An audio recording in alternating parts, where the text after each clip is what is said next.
Assalamualaikum warahmatullahi wabarakatuh. Bismillahirrahmanirrahim. Alhamdulillahirabbil alamin. Wassalatu wassalamu ala asyrafil anbiya'i wal mursalin Sayyidina Muhammadin wa ala alihi wa sahbihi ajma'in. Wala hawla wala quwata illa billahil aliyil azim. Asyhadu an la ilaha illallah wahdahu la syarikalah wa asyhadu anna sayyidana wa nabiyyana Muhammadan abduhu wa rasuluh shadiqul wa'dil amin. Allahumma fasalli wa sallim wa barik ala sayyidina Muhammad wa ala alihi wa ashabil kiram wa sallama tasliman katsira, amma ba'du. Al-mukarramun, para jamaah kaum muslimin, kaum muslimat rahimakumullah, jamaah salat subuh yang insyaallah dimuliakan Allah Subhanahu wa taala. Alhamdulillah, pada subuh kali ini saya dapat berjamaah bersama dengan Bapak Ibu sekalian di masjid yang kita cintai ini, Masjid Hidayah, ya, Al-Hidayah, yang pada saat ini sedang melakukan renovasi. Mudah-mudahan renovasi ini akan dimudahkan oleh Allah Subhanahu wa taala. Dan Bapak Ibu sekalian terus-menerus secara istiqomah mengisi masjid ini dengan berbagai macam amaliyah yang bermanfaat.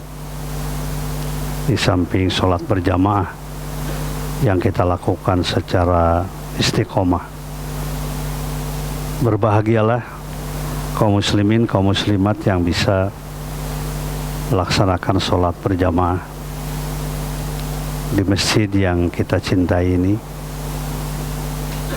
karena sholat berjamaah itu adalah merupakan identitas kita, identitas kaum muslimin. Bahkan sholat berjamaah subuh itu merupakan sebuah kekuatan yang dahsyat, kekuatan yang luar biasa. Beberapa tahun yang lalu rasanya saya pernah kesini, ya, sebelum Covid kalau tidak salah, sebelum Covid, dan jamaahnya sudah banyak.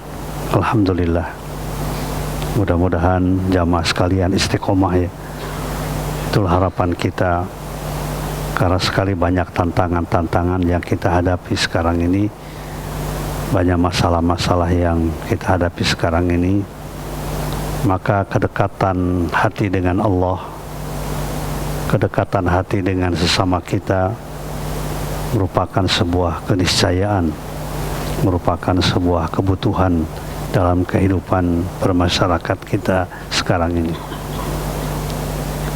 Sebagaimana telah sama-sama kita ketahui bahwa dan kita yakini bahwa ajaran Islam adalah ajaran yang bersifat sumuliyah, yang bersifat komprehensif,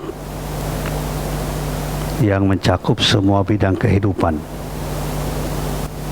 Di samping menjelaskan masalah ibadah, tapi juga masalah muamalah. Dan muamalah pun juga dijelaskan secara mendetail. Kehidupan berkeluarga, kehidupan di luar masjid, kehidupan di pasar, berkaitan dengan perdagangan, berkaitan dengan pendidikan, berkaitan dengan politik, bahkan Islam mengajarkan. Tentu kita menyadari bahwa di dalam agama kita tidak ada pemisahan, tidak ada sekularisasi, ya, bahasa sekarang itu, ya. Sekularisasi itu adalah pemisahan, bahwa agama itu terpisah dengan kegiatan ekonomi, tidak mengatur masalah politik. Itu paham yang salah, yang harus kita jauhi, yang harus kita tinggalkan. Terkait satu dengan yang lainnya. Ekonomi terkait dengan akidah, dengan ibadah kita. Demikian pula pendidikan terkait dengan ekonomi, dengan ibadah, dengan akidah. Perdagangan juga begitu, tidak terpisah. Perdagangan itu urusan dunia, tidak tidak terpisah, urusan dunia, akhirat, tapi dia satu kesatuan yang tidak terpisahkan. Bahkan ayat yang tadi dibaca oleh imam, surat Al-Muzammil, menggambarkan itu, bahwa mencari nafkah pun juga itu bagian dari ibadah, bagian dari perjuangan. Ya, bahkan ketika mendengar ayat ini, Sayyidina Umar bin Khattab, beliau mengatakan bahwa saya ingin wafat ketika melaksanakan salah satu dari kegiatan yang dianjurkan pada surat Al-Muzammil ini. Apakah wa akharuna yuqatiluna fi sabilillah atau wa akharuna yabtaguna min fadlillah? Apakah ketika mencari karunia Allah, berdagang, berekonomi, ataukah juga ketika berperang yang menegakkan agama Allah? Bahkan juga ketika sakit, ya. Jadi anda katakumu anda min sulusil lali wa nisfahu wa sulusahu wa ta'ifatu minal ladina ma'ak, dan seterusnya. Ini adalah menggambarkan tidak ada pemisahan. Dan faham sekularisme ini, paham pemisahan ini sekarang semakin dikembangkan, bahwa Islam itu hanyalah urusan pribadi. Islam itu hanyalah urusan dengan Allah Subhanahu wa Ta'ala.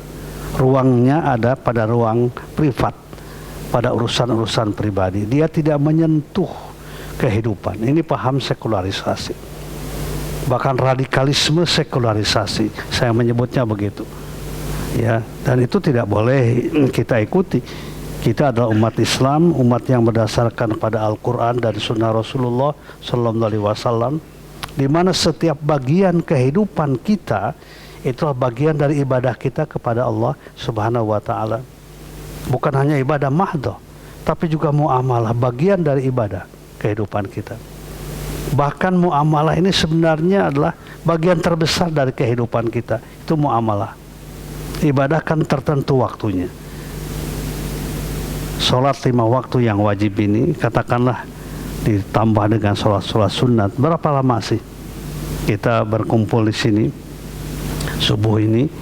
Ya, insya Allah setengah jam misalnya, katakanlah setiap waktu setengah jam, 5 kali setengah jam, 2,5 jam, ya. Tetapi muamalah lama sekali. Di kantor kita 7 jam, 8 jam, itu muamalah.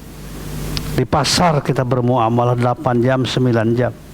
Dalam keluarga juga bisa 12 jam, bisa 10 jam. Dan itu memang diperintahkan untuk bernilai ibadah, bernilai kepatuhan, ketundukan kepada Allah Subhanahu wa Ta'ala. Sesuai dengan doa kita, doa iftitah kita selalu kita baca pada setiap sholat. Inna sholati wa nusuki wa mahyaya wa mamati lillahi rabbil alamin. Sesungguhnya sholatku, ya, wa nusuki, ibadahku yang lain, ya, dalam bidang muamalah, wa mahyaya, kehidupanku, wa mamati, dan kematianku, lillahi rabbil alamin. Jadi tidak ada yang keluar dari lillahi rabbil alamin. Semuanya harus bernilai ibadah. Berangkat pagi-pagi ke pasar, ke kantor, harusnya bernilai ibadah. Bahkan juga berangkat mau olahraga pagi-pagi jalan kaki, harusnya bernilai ibadah. Tidak ada yang tidak bernilai ibadah. Itulah dia kehidupan kaum muslimin. Semuanya itu diikat oleh nilai ibadah kepada Allah Subhanahu wa Ta'ala. Hanya saja stressingnya, tekanan yang berbeda. Ya, kalau di dalam ibadah mahdhah, perhatikan apa yang diperintahkan. Tidak boleh kita melakukan selain dari yang diperintahkan.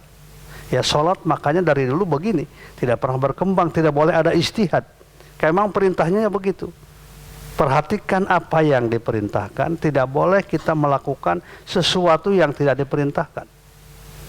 Tapi kalau dalam bidang muamalah, perhatikan oleh Anda apa yang dilarang, di luar itu boleh dilakukan.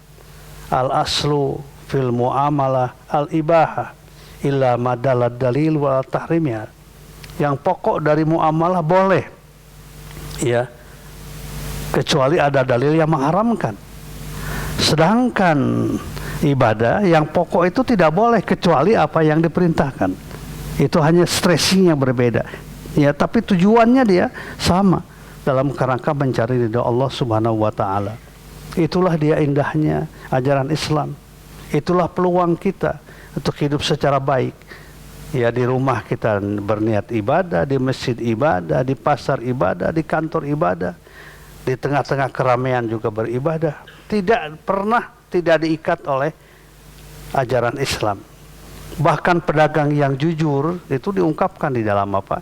Dalam hadis, at-tajirus shaduq ma'syuhada fil jannah. Pedagang-pedagang yang jujur kelak dia akan bersama dengan orang-orang yang mati syahid di surganya. Bayangkan itu, perdagangan bisa menghantarkan kita pada masuk ke dalam surga. Demikian pula yang lainnya. Mengajar, guru misalnya, itu juga bagian penting dari kehidupan kita. Nah, dalam kerangka itu maka kita melihat di dalam muamalah ini, terutama kegiatan ekonomi, perhatikan apa yang tidak boleh. Kenapa? Karena dalam kegiatan ekonomi, terutama income, penghasilan, itu ada dua hal yang perlu kita perhatikan. Ya, seperti diungkapkan dalam sebuah hadisnya, yaitu min aina iktasabah wa fima anfaqah. Bagaimana cara kita mendapatkannya dan bagaimana cara kita memanfaatkannya. Dua saja gitu ya. Min aina iktasabah wa fima anfaqah. Bagaimana cara kita mendapatkannya, mengusahakannya, dan bagaimana cara kita memanfaatkannya. Inilah yang membedakan ekonomi syariah dengan ekonomi konvensional. Ya, ekonomi syariah mengatur betul dengan rinci supaya maslahat, supaya semuanya merupakan bagian ibadah dari kita, supaya bermanfaat dalam kehidupan kita, supaya harta itu menjadi sahabat kita di dunia dan sahabat kita di akhirat, bekal kita di dunia dan bekal kita di akhirat, bekal pengabdian kepada Allah, bekal kepada untuk sesama manusia. Ya, karena itu maka perhatikan bagaimana cara mendapatkannya dan bagaimana cara memanfaatkannya. Kalau di ekonomi konvensional itu tidak pernah dibicarakan bagaimana cara memanfaatkannya. Yang penting bagaimana cara mendapatkannya. Dan itu pun juga tidak ada aturannya, kecuali aturan buatan manusia. Aturannya. Bahkan kita mengenal sebuah teori ya, sebuah yang sangat terkenal dengan modal yang sekecil-kecilnya mendapatkan apa? Keuntungan yang sebesar-besarnya. Ya, dengan modal yang sekecil-kecilnya kita ingin mendapatkan keuntungan yang sebesar-besarnya. Ya, itulah yang terjadi dalam bidang ekonomi konvensional. Makanya dengan ekonomi konvensional tidak akan pernah melahirkan kesejahteraan. Tidak akan pernah, ya. Tidak pernah ada kehidupan masyarakat yang sejahtera lahir batin dengan ekonomi konvensional. Ini harus menjadi catatan keyakinan kita. Ya. Oleh karena itu maka kita diperintahkan untuk memperhatikan ini, untuk terlibat aktif ya dalam kegiatan ekonomi sebagai apapun juga kita. Karena apa? Karena tujuan kita adalah ingin mendapatkan kesejahteraan di dunia dan kesejahteraan di akhirat. Ya. Min aina iktasabah wa fima anfaqah. Bagaimana cara mendapatkannya dan bagaimana cara mengusahakannya. Ya. Bagaimana kita cara melihatnya? Perhatikan apa yang tidak boleh ya di dalam muamalah itu. Ketika kita berdagang, ketika kita melakukan berbagai macam transaksi kegiatan ekonomi, kita perhatikan apa yang tidak boleh. Ya, yang tidak boleh ini sebenarnya tidak banyak ya. Di luar itu boleh. Jadi kesempatan beristihad itu terbuka lebar di apa tuh? Di muamalah. Berbeda dengan ibadah. Di ibadah itu tidak ada istihad. Ibadah mahdhu, ibadah khusus. Tapi kalau dalam bidang muamalah ada istihad di situ. Karena bagaimanapun juga perkembangan terjadi dari satu waktu ke waktu. Kemarin ya saya baru selesai pertemuan Dewan Syariah Nasional ya, tanggal 1 dan 2 Desember kemarin. Itu sudah ada fatwa yang berkaitan dengan ekonomi, dengan perbankan, dengan asuransi dan lain sebagainya. Itu sudah hampir 150. Perkembangannya luar biasa. Ternyata bisa semuanya diantisipasi oleh syariah. Ya, semuanya bisa diantisipasi, bisa dijawab, direspon oleh syariah. Karena syariah itu adalah ajaran yang bersifat apa? Bersifat sumuliyah, yang bersifat kamil, mutakamil, yang sempurna, yang langsung dari Allah Subhanahu wa taala. Pokok-pokoknya sudah ada. Tinggal rinciannya. Ya, apa yang tidak boleh? Pertama, maisir itu juga untuk kemaslahatan kita, ya, kemaslahatan hidup. Islam tidak pernah menyuruh sesuatu kecuali yang disuruh itu adalah untuk kemaslahatan kita. Islam tidak pernah melarang sesuatu kecuali sesuatu yang dilarang itu memang akan berakibat buruk pada kehidupan kita. Apapun juga yang dilarang oleh ajaran agama pasti akan berakibat buruk kalau kita lakukan. Apapun juga. Ini keyakinan kita, ya, keyakinan kita. Jadi keyakinannya menjadi penting, tidak boleh ada keraguan.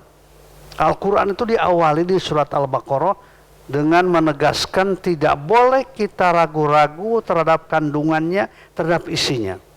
Kalau kita ingin dikatakan sebagai orang yang bertakwa. Dzalikal kitabu la raiba fih. Tidak ada keraguan. Ini adalah Al-Quran. La raiba fih. Tidak ada keraguan di dalamnya. Hudal lil muttaqin, menjadi petunjuk bagi orang-orang yang bertakwa. Hudal linnas, menjadi petunjuk bagi umat manusia. Ya. Yang pertama yang dilarang itu al-maisir, ya. Al-maisir itu apa? Perjudian, ya, yang sekarang juga ada judi online, judi offline, ya. Judi macam-macam gitu. Itu sebenarnya adalah kerusakan sebenarnya. Ya, kerusakan yang akan menghancurkan kehidupan kita. Ya, mungkin dari aspek materi akan terkumpul, tapi nilai dari materi itu yang tidak akan menyebabkan kita sejahtera. Harusnya kan berbanding lurus, ya, antara ekonomi, kegiatan yang kita lakukan, income yang kita lakukan, kita mendapatkan income, penghasilan, menambah kesejahteraan kehidupan kita, terpenuhi kebutuhan kita dengan baik, menambah kekuatan ibadah kita kepada Allah Subhanahu wa taala, menambah banyak pemberian kita dalam masalah-masalah sosial, pembangunan masjid, ya, memberikan kepada tetangga yang membutuhkan. Harusnya begitu. Ada korelasi yang positif, kan? Tetapi tidak begitu. Kalau kita terlibat dalam kegiatan yang dilarang, al-maisir misalnya, ya, judi, perjudian. Kemudian juga apa tuh? Al-maisir, kemudian apa lagi? Riba, ya. Nah, riba inilah yang akan saya jelaskan secara singkat saja, ya, secara singkat. Yang perlu kita sadari bersama bahwa ekonomi syariah yang kita terus-menerus, ya, kita kuatkan sekarang ini di negara yang kita cintai ini memang belum lama umurnya, ya. Yaitu ditandai dengan apa? Dengan lahirnya Bank Muamalat dulu itu. Bahkan diresmikan Bank Muamalat itu di sini, di mana? Di Istana Bogor oleh Pak Harto. Yang ketika itu Pak Harto menyebutnya juga salah. Mari kita resmikan bank Islam pertama yang bernama Bank Mu'alamat, katanya. Iya, Bank Mu'alamat. Itu bank pertama. Jadi tahun 92. Jadi usianya baru seberapa tahun tuh? 92, ya. Jadi berapa tahun itu? 30 berapa? 30 tahun, ya. Ya belum lama. Jadi wajar gitu kalau masih ada penolakan dari sebagian masyarakat kita.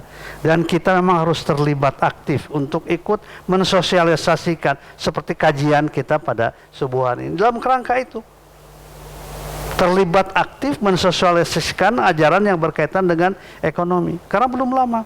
Bandingkan dengan ekonomi konvensional yang sudah ratusan tahun. Jadi merubah mindset ini bukan sesuatu yang mudah.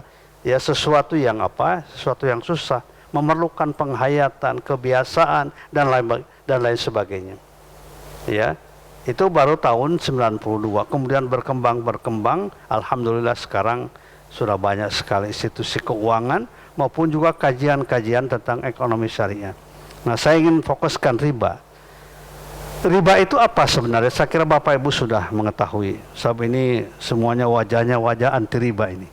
Yang hadir di sini insyaallah, ya, yang sudah tidak perlu saya terlalu penekanan, ya, karena sudah keluar semuanya dari itu, dari sistem riba yang sangat membahayakan. Riba itu tambahan, ya, artinya tambahan yang tanpa ada bandingan apapun juga. Beda dengan jual beli, ya. Kalau saya membeli ini 100 rupiah, saya jual ininya nih, ini, ya, dengan 110 boleh saja, karena ada badil namanya. Badil itu adalah pengganti ini. berganti dari 100 menjadi 110. Tapi kalau riba itu adalah tambahan yang tidak ada landasan apapun, ya, kecuali hanya ingin mendapatkan keuntungan. Ya, misalnya 100.000 kemudian ingin dikembalikan 110.000. Dan karena sudah melekat betul pada kehidupan masyarakat ketika itu, maka di dalam Al-Quran pengharaman riba itu tidak sekaligus. Ya, ada 4 tahapan. Ada 4 tahap pengharaman riba itu. Ya, kalau sekarang sudah haram ya, tapi tahapan-tahapannya, implementasinya, ya, aplikasinya itu ada 4 tahapan. Pertama dijelaskan pada surat Ar-Rum ayat 39. Saya sering sekali terus-menerus menyampaikan pada setiap kesempatan Ar-Rum 39 ini supaya populer. Sebab yang populer itu sekarang Ar-Rum 21. Ya, kalau Ar-Rum 21 sangat populer tuh. Selalu ada pada surat undangan pernikahan. Hari Sabtu, hari Ahad itu. Ya, Ar-Rum 39 itu bayangkan itu ayat yang berkaitan dengan bandingan, ya, antara riba dengan zakat. Bayangkan tuh ya. Itu kan merubah mindset tentang keuntungan. Ya, riba itu kelihatannya menguntungkan karena ada tambahan. Kalau zakat itu kan mengurangi, ya. Saya punya penghasilan 10 juta, saya keluarkan 2,5%, berarti berkurangkan 2,5% menjadi 9 juta sekian. Ya, tetapi apa yang dijelaskan pada ayat ini? Wa ma ataitum min riban liyarbu fi amwalin nas fala yarbu indallah. Harta yang kalian ribakan supaya berkembang dalam pandangan manusia, fala yarbu indallah, maka tidak akan pernah berkembang dalam pandangan Allah. Itu Allah ditutup tuh. Fala yarbu indallah. Ya, tidak akan ada keberkahan. Ayat ini ayat Makkiyah Rum itu ya. Jadi pada ayat Makkiyah itu hukumnya belum ada. Ya, tetapi mindsetnya, cara berpikir yang dirubah. Yang namanya keuntungan bukan sekedar tergantung pada jumlahnya, tapi juga pada keberkahan dan pada caranya. Wa ma ataitum min riban liyarbu fi amwalin nas fala yarbu indallah. Harta yang kalian ribakan supaya berkembang dalam pandangan manusia, fala yarbu indallah, maka tidak pernah berkembang dalam pandangan Allah. Wa ma ataitum min zakatin turiduna wajhallah faulaika humul mud'ifun. Harta yang kalian keluarkan zakatnya, ya, dengan tujuan kita ingin mendapatkan ridha Allah, faulaika humul mud'ifun, itulah orang-orang yang akan dilipat gandakan. Bayangkan tuh, riba, ya, kelihatannya bertambah, tapi fala yarbu indallah, dalam pandangan Allah tidak ada penambahan apapun. Tetapi zakat, ya, yang kita keluarkan mengurangi harta kita, tetapi ternyata dalam pandangan Allah faulaika humul mud'ifun. Kita akan pilih mana nih? Ya, maksudnya gitu, mindset itu merubah itu ya. Janganlah ingin mendapatkan keuntungan tuh hanya sekedar apa? Tambahan uangnya, bendanya, materinya, tapi juga caranya supaya betul-betul keuntungan itu memberikan keberkahan. Itu yang pertama. Bayangkan ayat ini turun pada saat perang Badar. Ya, pada saat perang Badar ayat ini dirubah tuh ketika umat Islam ketika itu diapakan itu? Diboikot secara ekonomi, ya, oleh orang-orang Quraisy, diboikot. Tapi yang turun untuk penguatan keimanan tuh itu. Ya, wa ma ataitum min riban liyarbu fi amwalin nas fala yarbu indallah. Tidak akan pernah berkembang dalam pandangan Allah. Tapi harta yang kalian keluarkan zakatnya untuk apa? Keperluan pembangunan masyarakat, peperangan ketika itu, faulaika humul mud'ifun, itulah orang-orang yang akan dilipat gandakan. Itu yang pertama. Yang kedua adalah An-Nisa 160 161. Ya. Jadi apa?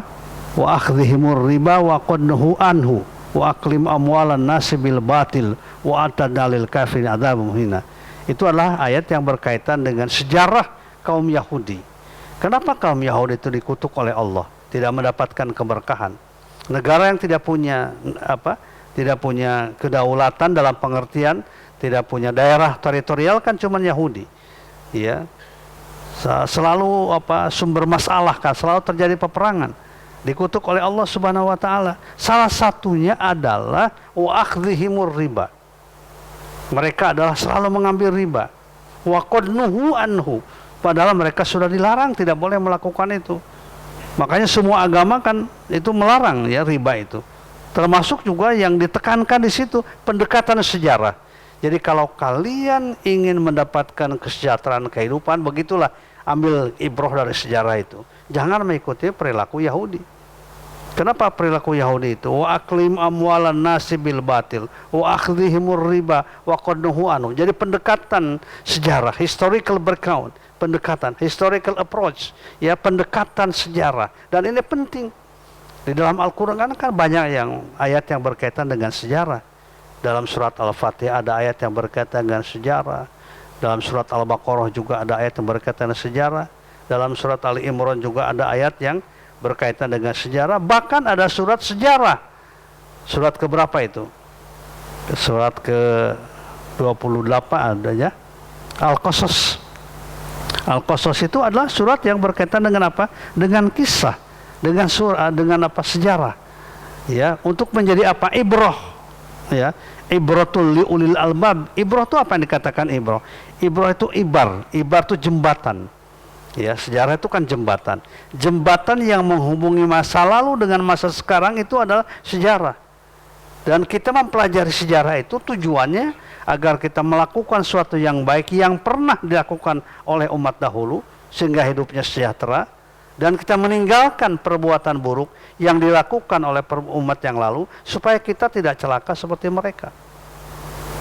Ya, jadi bangsa Indonesia pun juga harusnya menyadari itu semuanya. Dan alhamdulillah, ya, kita lihat upaya-upaya secara struktural maupun juga kebijakan-kebijakan yang berkaitan dengan ini terus-menerus dilakukan supaya kedekatan umat bangsa Indonesia yang religius ini dengan ekonomi syariah semakin dekat, semakin tidak asing, ya, semakin akrab gitu. Dan tentu umat Islam harus mendukungnya, ya, harus mendukungnya dengan berbagai macam hal-hal yang menyebabkan ekonomi syariah semakin berkembang. Itu yang pertama, ya, dengan pendekatan apa? Dengan pendekatan sejarah bahwa ternyata riba itu menghancurkan kehidupan mereka. Karena itu maka dikatakan batil. Kemudian yang ketiga adalah surat Ali Imran 130. Itu pendekatan yang ketiga, ya, fase yang ketiga, periode yang ketiga. Apa tahapan yang ketiga tentang apa? Tentang riba ini. Ya ayyuhalladzina amanu la ta'kulur riba ad'afa mudha'afa wattaqullaha la'allakum tuflihun wattaqun narul lati uiddat lil kafirin. Wahai sekalian orang-orang yang beriman, la ta'kulur riba, janganlah kalian memakan riba ad'afa mudha'afa, yang berlipat ganda. Ya. Wattaqullaha la'allakum tuflihun, bertakwalah kepada Allah agar kalian menjadi orang-orang yang mendapatkan kebahagiaan. Wattaqun naro, dan takutlah pada siksa neraka allati uiddatil kafirin, yang dipersiapkan buat orang-orang yang kafir, yang tidak beriman. Apa yang dimaksud dengan riba ad'afa mudha'afa kata itu? Namanya disebut dengan riba jahiliyah, riba abbas. Jadi riba yang sangat apa? Sangat mencekik leher, ya. Jadi yang berlipat ganda. Jadi keuntungannya berlipat ganda, ya. Jadi dahulu itu ada kebiasaan kalau si A memberikan pinjaman kepada si B, ya, dalam waktu misalnya katakan 10 juta dalam waktu 3 bulan, dibayarnya pada perjanjiannya begitu, dibayarnya sama. Tapi ketika tidak pada 3 bulan yang ditentukan itu tidak bisa melunasi, maka si pemilik uang ini mengatakan, ya boleh diteruskan, saya berikan kesempatan 2 bulan lagi, tapi dengan catatan dari 3 juta menjadi 5 juta. Itu yang dikatakan ada afam mudha'afa. Ribal abbas maudu'un, kata Rasulullah. Riba itu, ya, ribal abbas itu riba yang dimotori itu, kemudian yang ada afam mudha'af maudu'un itu dihilangkan. Dia berdasarkan ayat itu. Jadi ini kalau ada orang yang mengatakan, ya, bahwa yang dilarang itu sebenarnya adalah yang berlipat ganda, kalau 2,5% tidak. Nah itu belum selesai itu, yaitu baru pada surat Ali Imran ad'afa mudha'afa 130. Tetapi ayat yang terakhir setelah dipersiapkan, ya, mentalnya, cara berpikirnya, pemahamannya tentang keuntungan, ya, pemahaman tentang keberkahan, turunlah ayat yang terakhir, yaitu surat Al-Baqarah ayat 278. Ya, pada ayat itu secara pasti jelas sekecil apapun harus ditinggalkan. Ya ayyuhalladzina amanu taqullah, ya, wahai orang-orang yang beriman, bertakwalah kepada Allah. Dimulai dengan itu, bertakwalah kepada Allah. Wadharu ma baqiya, dan tinggalkan oleh kalian apa yang menjadi sisa-sisa minar riba, dari riba. In kuntum mu'minin, bayangkan itu, in kuntum mu'minin, kalau kalian beriman, ya.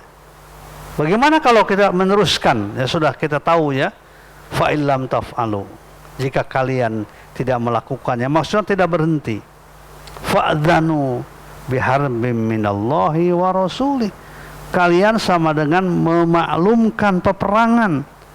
Saya lihat, ya, jarimah yang besar sampai ditantang oleh Allah itu riba itu. Karena apa? Berkaitan dengan ekonomi ini, berkaitan dengan kehidupan manusia. Fa illam taf'alu, kalau kalian tidak melakukannya, fa'dharu biharbim minallah wa rasulih, maka kalian sama dengan memaklumkan peperangan dengan Allah dan Rasulnya. Wa in tubtum falakum ru'usu amwalikum la tadzlimuna wa la tudzlamun. Pantas, ya, kalau kita selalu ada masalah dalam bidang ekonomi ini, penghasilan, pendapatan, utang semakin besar, pantas. Karena itu fa'dzanu biharbin minallah wa rasulih, ya, sama dengan memaklumkan peperangan dengan Allah dan Rasulnya. Oleh karena itu, maka tidak ada sikap yang harus kita miliki kecuali sami'na wa ta'na. Ya, karena sikap orang yang beriman itu begitu, ya. Innama kana qaulal mu'minin idza du'u ilallah wa rasulih liyahkuma bainahum ayyakuna sami'na wa ta'na wa ulaika humul muflihun. Sesungguhnya pernyataan dan sikap orang yang beriman ketika diajak, ya, oleh Allah dan Rasulnya untuk bertahkim, ya, membuat keputusan yang berdasarkan perintah Allah dan Rasulnya, maka sami'na wa ta'na, kita mendengar, wa ta'na, dan kita tunduk patuh. Sekarang ini banyak yang bukan sami'na wa ta'na, sami'na wa pikir-pikirna, ya, baru wa ta'na. Nah, kita tidak begitu, ya. Insya Allah kita wujudkan. Dan saya kira alternatifnya, ya, alternatifnya sudah ada, ya, karena di Indonesia sendiri pengharaman bunga, interest, ya, interest, kalau dalam bahasa Malaysianya al-faidah, faidah tuh, ya, interest, bunga itu faidah bahasa Malaysianya. Makanya ketika Anwar Ibrahim yang sekarang menjadi Perdana Menteri, menjadi Menteri Keuangan, itu bilang sama Pak Mar'i Muhammad, Menteri Keuangan Indonesia, di Malaysia tahun ini akan dibangun perbankan yang tidak ada faedahnya. Nah, kata Mar'i Muhammad, buat apa bikin sesuatu yang tidak ada faedahnya? Maksudnya adalah apa? Tidak ada interestnya, tidak ada, bahasa Melayunya adalah faedah. Dan kita mengetahui bahwa alhamdulillah sekarang perbankan syariah itu, ya, sudah tidak kalah, ya, dengan yang lain dalam sistemnya, teknologinya, digitalisasinya, demikian pula yang lain. Karena itu maka tugas kita adalah bersama-sama, ini adalah lembaga milik kita, milik umat Islam, yang akan menghantarkan kita pada kebaikan. Bahwa ada kekurangan, ya, jangan kemudian kita melihat kekurangannya. Kita itu kan selalu begitu, ya, melihat yang punya kita itu selalu lihat kekurangannya, bukan melihat bagaimana harapannya ke depan, bagaimana kita ikut terlibat. Saya teringat ketika di kita belum ada sekolah-sekolah unggulan, ya, umat Islam itu yang pinter-pinter anaknya, ya, itu selalu mengatakan, kenapa masuk di sekolah tertentu, ya, yang bukan milik umat Islam. Habis, ya, sekolah Islam itu tidak bermutu, tidak berkualitas, layamutu, tidak bermutu, ya, tidak bermutu, tidak berkualitas, gurunya segala macam, bangunannya, ya. Jadi yang dilihat itunya, bukan ruhnya, semangatnya. Tapi kemudian Badan Kerjasama Pondok Pesantren ketika itu tahun 80 mengharamkan, ya, masuk sekolah non muslim, ya, bagi anak-anak muslim. Kemudian disitulah terjadi perubahan yang signifikan. Banyak sekolah-sekolah Islam yang bermutu setelah didukung oleh semuanya. Tidak kalah sekarang pun juga yang namanya sekolah Islam, ya, itu kan luar biasa kualitasnya, akhlaknya, kepribadiannya, integritasnya, dan lain sebagainya. Ya, oleh karena itu maka selagi keterlibatan ini maka menjadi sebuah keniscayaan. Kita yakin saja terhadap apa yang diungkapkan di dalam Al-Quran dan hadis, bagaimana sebenarnya bahayanya riba itu, karena berkaitan dengan konsumsi, dengan penghasilan, dengan pendapatan yang kita dapatkan. Karena itu maka kita tinggalkan perbuatan-perbuatan yang dilarang oleh agama Islam. Oleh itu kita juga menghimbau pada siapapun juga, ya, yang punya anak buah segala macam misalnya, kita harapkan semuanya ikut terlibat menyiarkan ini, ya, menyiarkan bank syariah, ya. Silakan bank syariahnya pilih yang mana, ya, ya. Tetapi sekarang ada bank syariah yang insya Allah mau dimintakan menjadi bank syariah yang terbesar. Itulah dia bank syariah Indonesia. Ada dari bank dari ini, ya. Ada beberapa orang, ya, yang datang ke sini ikut terlibat. Jadi kita doakan juga, kita dukung, mudah-mudahan ini adalah bank milik kita, milik umat, ya. Dan terlepas dari berbagai macam kekurangan, kelemahan, kita perbaiki bersama. Tapi komitmen kita, ya, harus kita harus kita kuatkan agar betul-betul bank ini menjadi kebanggaan kita, ya. Bahkan sekarang sudah ada di cabangnya di mana? Di Dubai, ya. Dan nanti juga tidak lama lagi akan di Saudi Arabia, ya, tetapi tidak di Makkah Madinah, ya. Untuk pertama di Riyadh dulu, di ibu kotanya dulu, baru kemudian nanti akan ada di Makkah, di Madinahnya. Demikian saya kira doa, ya, dukungan dari Bapak Ibu sekalian jamaah masjid, ya, untuk kemajuan kita bersama dalam bidang ekonomi, betul-betul mendapatkan kemudahan, dimudahkan oleh Allah Subhanahu wa taala, dan kita menjadi bagian pejuang dari orang-orang yang ikut mengisi perjuangan ini dengan sebaik-baiknya. Demikian saya kira, saya tidak biasa lama, ya. Cukup saya kira kultum saja ini. Kuliah terserah antum. Ya, mudah-mudahan bermanfaat. Alhamdulillahirabbil alamin. Assalamualaikum warahmatullahi wabarakatuh. Waalaikumsalam warahmatullahi wabarakatuh. Jadi teman sekalian, bahwa itu ini yang kemudian Yayasan Hidayah, beliau adalah ketua dewan syariah yang pertama sewaktu almarhum di satu desa. Jadi beliau bukan asing lagi, beliau adalah keluarga besar Hidayah. Lalu selanjutnya, ya sekalian, kita telah mendirikan atau melonsing Wadiyah. Wadiyah adalah wakaf digital Hidayah, di mana jujur saja kami untuk menjalankan amalah itu ikut buku yang baru dirilis oleh beliau, yaitu Membangun Kemandirian Umat, di mana landasan amalah atau ekonomi itu adalah yang pertama ihsan, lalu yang kedua tolong menolong, yang ketiga saling menasihati, yang keempat ukhuwah dan silaturahmi, dan yang kelima adalah saling menghormati. Jadi buku yang kedua itu insya Allah Kiai itu jadi bacaan kita pun membangun umat. Amin, dan amin. Sekarang ini kita sedang membangun ekonomi umat, khususnya di lingkungan Bukit Cimanggis itu.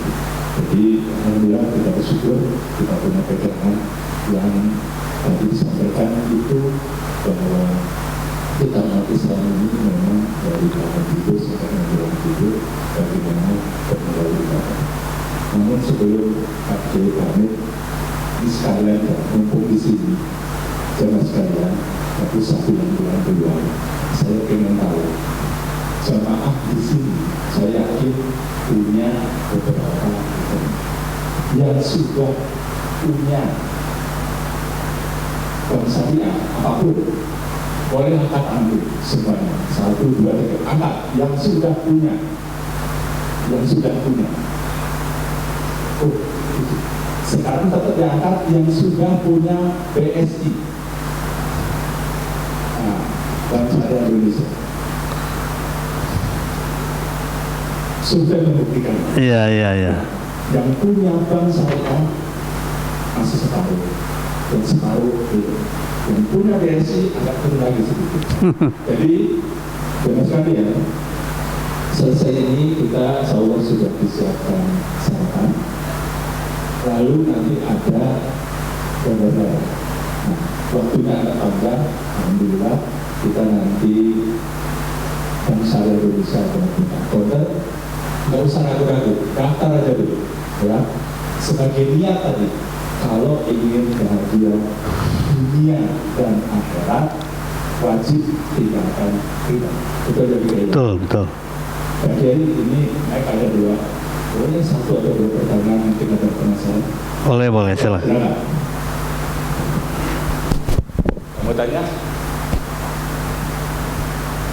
Atau sudah paham semua? Ya, sudah melaksanakan bahkan. Suruh 527. Nanti plus 10 menit. Monggo silakan kalau ada mau tanya. Iya. Silakan, Pak. Assalamualaikum warahmatullahi wabarakatuh. Waalaikumsalam warahmatullahi wabarakatuh. Alhamdulillah sudah mengikuti pembahasan dari Pak Kiai mengenai riba ini sungguh luar biasa. Cuman begini Pak Kiai, kadang kita dihadapkan pada situasi di Indonesia ini khususnya begitu maraknya, begitu kuatnya bagaimana bank-bank konvensional ini menyediakan fasilitas yang sungguh canggih gitu secara digital segala macam. Sedangkan memang sekarang ada perkembangan perbaikan bank syariah sendiri sudah sistem digital dan lain sebagainya. Nah ini hijrahnya kita itu kadang terkait dengan masalah itu juga fasilitas yang masih kurang dari sisi bank syariah sendiri, sehingga untuk memudahkan operasional kita kadang dalam kegiatan sehari-hari kita masih menggunakan ada sebagian rekening yang masih konvensional gitu Pak. Kira-kira bagaimana lebih bisa menguatkan lagi secara mental kita untuk betul-betul berhijrah. Demikian Pak Kiai. Assalamualaikum. Ya, tinggalkan dulu semuanya. Ya. Nah, setelah ditinggalkan baru bicara kita perbaikan. So begini ya, jangan sampai dibandingkan antara bank syariah dengan konvensional, apalagi kemudian kita mengatakan konvensional lebih baik. Ya, itu artinya tidak bangga dengan kepunyaan kita, kepunyaan umat, bahwa ada kekurangan kelemahan ya kita perbaiki. Misalnya begini, dua hal yang selalu dijadikan ini oleh masyarakat ya. Pertama adalah price, harga ya, katanya ada harganya lebih mahal dibandingkan dengan konvensional. Padahal itu kan kalau kita lihat, kalau yang namanya katakanlah katakanlah satu bank tertentu ya dianggap murah. Dianggap murah itu karena apa? Karena banyak ininya membernya, banyak anggotanya ya. Jadi kalau misalnya bank syariah pun juga banyak, itu insya Allah akan lebih akan lebih murah. Jadi persoalannya mana dulu nih, lebih baik komitmen kita dulu dari masyarakat ya, dari kita bahwa ada kelemahan, kekurangan kita perbaiki. Jangan kemudian kita menunggu apalagi kalau menjustifikasi karena tidak ingin pindah ya, kan selalu begitu, sering begitu, banyak yang begitu. Pokoknya dilihat kesalahannya, padahal dia menjustifikasi saja, menjustifikasi tidak mau pindah. Ya silakan, karena memang pertanggung jawab kita di hadapan Allah Subhanahu wa taala. Tetapi kelemahan-kelemahan kita perbaiki. Dan sekarang juga semuanya sudah ini ya. Bahkan khusus BSI ya. Karena saya terlibat dari awal BSI ini ya. Kemudian juga malah sekarang ingin menjadi bank global ya, nomor 7 di dunia. Sekarang sedang dipersiapkan. Ya. Untuk membuktikan bahwa sebenarnya bank syariah pun juga bank yang tidak kalah kompetisinya dengan yang lain dalam berbagai macam hal. Dan kita juga salah satu faktor yang pentingnya adalah yang disebut dengan syariah compliance, ya, ketundukan pada syariahnya, itu ada aturannya. Karena kalau buat apa kita juga berkembang segala macam kalau syariahnya tidak baik. Kita dari kalangan MUI ini yang menjaga kesyariahannya.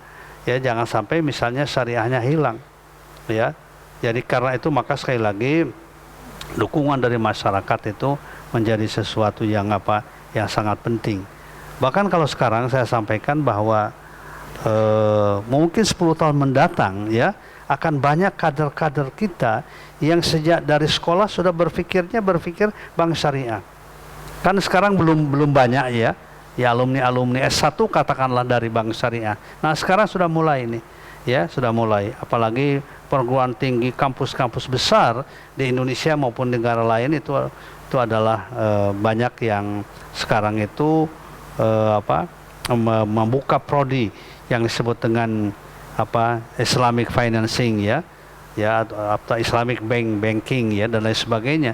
Itu adalah sebenarnya sesuatu kabar gembira buat kita perkembangannya. Kalau menurut saya faktor yang menyebabkan kerusakan di dunia ini karena riba. Kenapa? Bukan riba itu Bapak sekalian, Ibu sekalian, bukan sekedar masalah uang, tapi juga gaya hidup. Apa gaya hidup yang ditanamkan oleh riba? Yaitu gaya hidup instan, bukan proses. Ya, bukan proses. Itu sangat membahayakan. Yang penting bagi saya hasilnya begitu. Makanya banyak orang yang korupsi di kita. Kenapa? Karena terpengaruh oleh sistem instan itu. Dan sistem instan itu adalah yang disebut dengan result oriented ya. Orientasi pada hasil. Ya, kalau di bunga kan orientasinya hasil. Pokoknya Anda mau untung mau tidak terserah ya. Yang penting kami mendapatkan kelebihan 2,5%. Dan itu berpengaruh pada kehidupan kita. Banyak orang yang yang hidup ini ya, dan apalagi anak-anak kita generasi muda banyak yang terskoki oleh itu. Yang penting hasil, bukan proses. Mau kerja mau tidak ada masalah. Yang penting kau punya penghasilan. Makanya kemudian pinjol itu kuat rame ya. Dan anak-anak kita yang terpengaruhkan. Pinjol itu kan sebenarnya itu arahnya itu kan seperti yang ramai di kampus kita ini ya, di mana di IPB ya. Ya. Itu adalah kan karena kehidupan sebenarnya terpengaruhnya begitu. Yang disebut dengan pengaruh orientasi dan pendekatan yang pada hasil. Banyak orang yang ingin mendapatkan gelar-gelar akademik hasilnya saja. Ada yang gelar profesornya doktor 5 kali ya. Profesornya berapa kali, pak ilmunya nggak tambah-tambah. Kenapa? Karena dia dapat dari siapa dia mendapatkan pangkat tanpa belajar. Karena belajarnya hilang gitu. Yang ada apanya? Hasilnya. Dan inilah yang membahayakan. Orientasi hasil, bukan orientasi proses, bukan orientasi amal. Padahal Islam itu agama amal di samping agama hasil. Ya. Yang penting adalah amilannya, beramalnya, prosesnya, insya Allah. Sehingga kalaupun tidak berhasil dalam Islam, beramalnya juga sudah mendapatkan rahmat pahala dari Allah Subhanahu wa taala. Jadi kita pun juga begitu. Jadi ada nilai-nilai yang lain. Ya, menurut saya kerusakan sekarang kehidupan itu karena orientasinya hasil, bukan orientasi orientasi proses. Kalau proses kan pasti kita akan hati-hati, kita akan cermati. Dalam ibadah kita pun juga yang penting kan prosesnya. Kita sungguh-sungguh dalam sholat misalnya. Hasilnya apakah kita khusyuk atau tidak, kita serahkan sebenarnya kepada siapa? Pada Allah Subhanahu wa taala. Ya, itu contoh begitu. Dan saya yakin juga kalau orientasinya begitu, ya, maka kita akan kita abaikan sajalah kesulitan yang sedikit, ya kita eliminir dan kita perkuat begitu oleh kita semuanya. Begitu. Baik, terima kasih Pak Kiai. Satu lagi aja. Ada 2.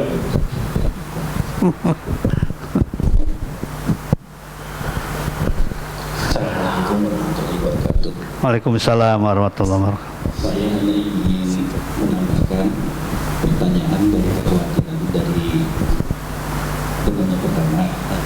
Jadi saya ceritanya 2 bulan lalu baru buka. Jadi mengenai fasilitas, insya Allah tidak kalah dengan fasilitas yang ada di Jawa. Nggak kalah atau lebih baik? Lebih baik, bahkan lebih banyak dari dulu.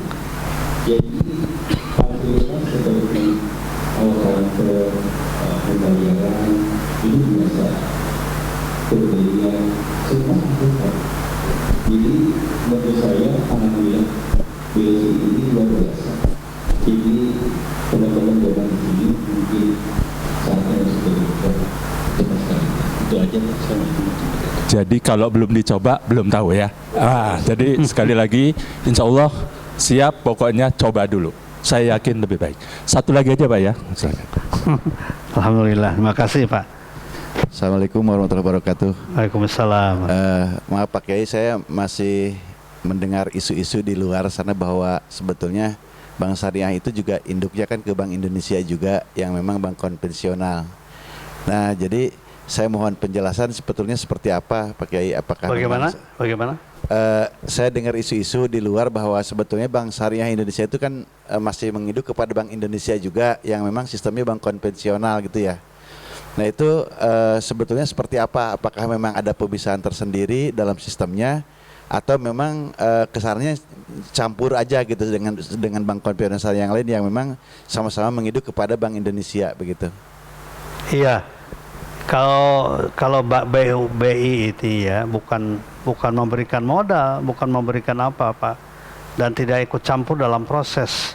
BI itu sebagai regulator ya, mengarahkan saja dan menjaga rambu-rambunya bahwa agar ini tidak rugi, agar ini keuntungannya semakin kuat begitu. Agar bahkan juga kalau syariahnya kurang ini dipanggil tuh kita yang jadi DPS itu. Ya, di BI juga kan banyak ahli syariah. Itu dipanggil. Kenapa ini akadnya begini, harusnya begini, begitu. Jadi sebenarnya orang BI juga sekarang banyak yang hijrah dalam pemikiran. Ya, belum aja dalam sistem, tapi mereka itu secara pribadi itu hampir semuanya itu seperti rekeningnya di rekening bank syariah. Ya.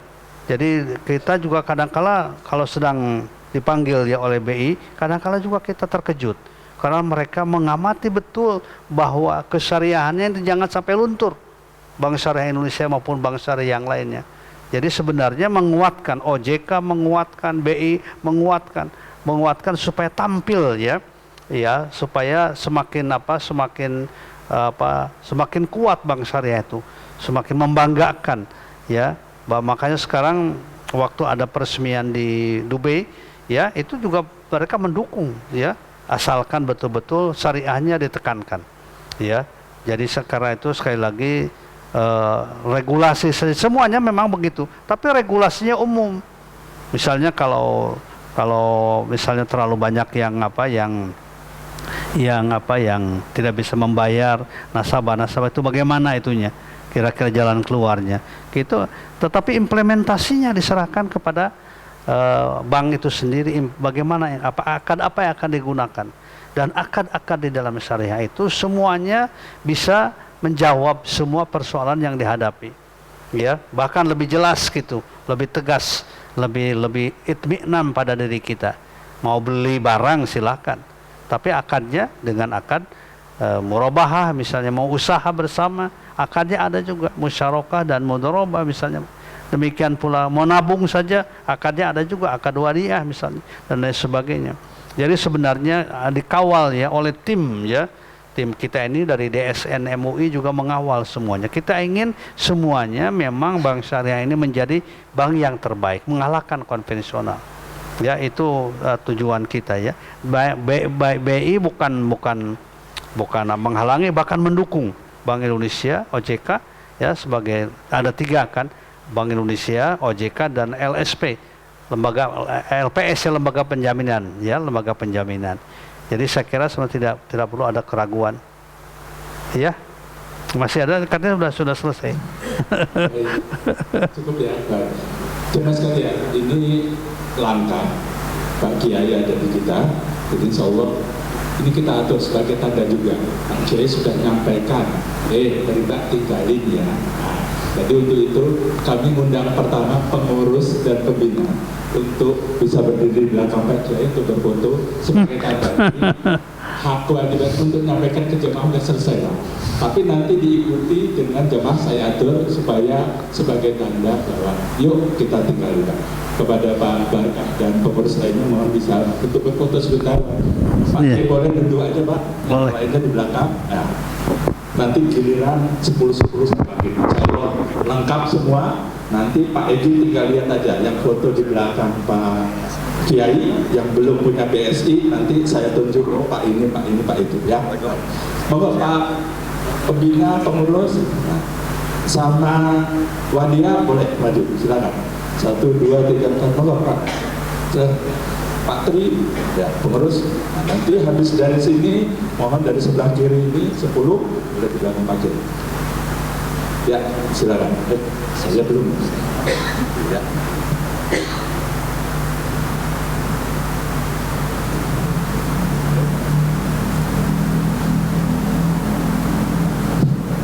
Iya.